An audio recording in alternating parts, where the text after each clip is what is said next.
Donald Trump has been no stranger to some really, really bad poll numbers throughout his entire administration.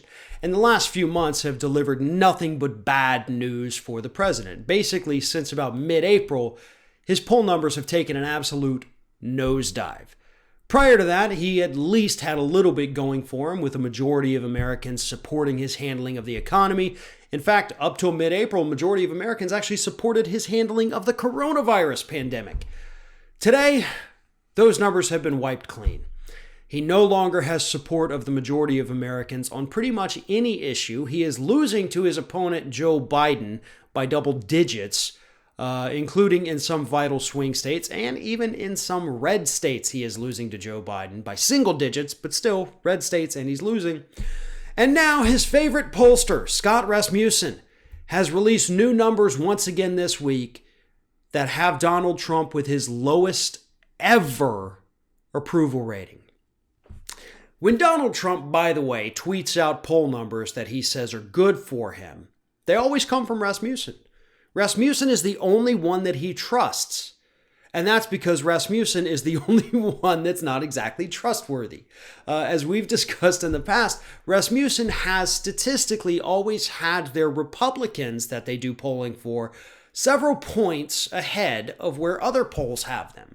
So if all of the other polls had a Republican at 40% approval rating, Rasmussen would always have him around 44, 45%. That was across the board, by the way. Democrats would always poll lower in Rasmussen. Republicans would always poll higher. And now, that being the only poll that Donald Trump trusts, because, again, it skews things towards the Republicans, and it's still showing that he is more unpopular than ever. Oh, and by the way, not just with the population as a whole, where he has a 39% approval rating, it also shows that in the last month, his approval rating among Republicans has fallen by 4%, or 4 points actually, to 80. His approval rating among registered Republicans is 80. And this is the guy who, by the way, continuously tweets out the fact that he is the highest approval rating among Republicans ever. Nope, you never have. And you never will, bud. Unless you personally, by the end of the day, develop a vaccine or a cure for COVID-19, you're never going to hit the level of approval rating that past Republicans have hit. You're going to continue going down. And this is exactly what you deserve, by the way. And hopefully you take this at face value, because that is what this is.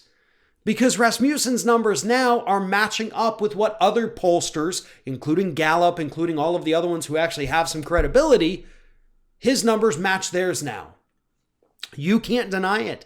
You can't go out there and try to find some kind of outlier poll showing that you have great approval ratings. Fox News viewer polls show majority of Americans do not like you, they do not approve of you, and they don't want you to serve a second term. That's what all of these numbers mean when put together. It means they don't want you anymore. Nobody likes you. Nobody wants you here. They want you to go away so they don't have to think about you again, so that they don't have to deal with your leadership again. And hopefully, by the way, you have tarnished your name just enough to where none of your kids will ever be able to run for president either.